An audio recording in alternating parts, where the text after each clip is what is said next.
ప్రస్తుతం తెలంగాణ మంత్రి పొన్నం ప్రభాకర్ మాట్లాడుతున్నారు. లైవ్లో చూద్దాం. ఒక 10-15 సంవత్సరాల కింద ఏజెంట్ సిస్టమ్ ఉంటుండే ఆర్టీ వాసులో 20 ఏళ్ల కింద ఎన్నో ఏజెంట్ సిస్టమ్ ఉండే. ఏజెంట్ సిస్టమ్ ఎత్తినప్పుడు వాళ్ళు కూడా చాలా ఇదే విధంగా వ్యవహారం జరిగింది.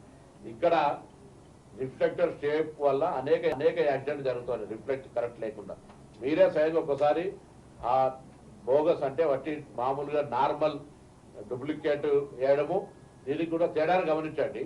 రేటుకు సంబంధించి మేము ఎక్కడ లేదు, అది మార్త్ అంటే దానికి సంబంధించినటువంటి 5 కంపెనీలకు సంబంధించినటువంటి గవర్నమెంట్ ఆఫ్ ఇండియా ఇచ్చిందే తప్ప దాంట్లో మేము మా సెలక్షన్ ఆఫ్ ప్రాసెస్ కానీ మా ఎంపిక ప్రక్రియ ఏం లేదు.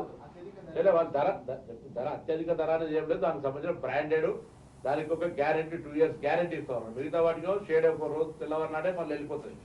అంత డీటెయిల్గా మీకు కావాలంటే ఒకసారి దానికి సంబంధించినటువంటి వాళ్ళను 5 కంపెనీలను పిలుస్తాం, మీతో మాట్లాడమని చెప్తాం. దానికి సంబంధించిన దాని పాత వేరే వేసిన దానికి దీనికి తేడా మీకు ఒకసారి ఫీడ్బ్యాక్ ఇస్తే మీకు కూడా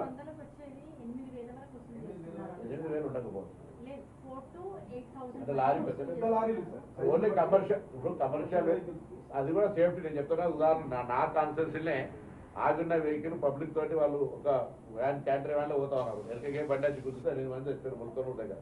అట్లా ఆగున్న వాహనాలకు యాక్సిడెంట్ అవుతున్నాయని ముఖ్యమంత్రి గారు స్వయంగా అనేక సందర్భాల్లో రిఫ్లెక్టర్ స్టేప్ మీద వేరే ఇష్యూ కాదు.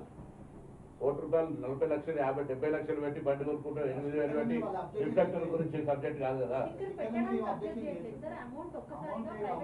అవును, మీకు దాటా ISI బ్రాండ్కును నాన్ మామూలుగా డూప్లికేట్ మాల్కు చాలా తేడా ఉంటుంది. అది కూడా ఒకసారి సమీక్షిస్తాం తప్పకుండా.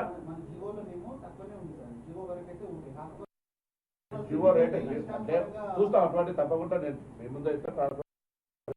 చెప్పిన దానికంటే ఎక్కువ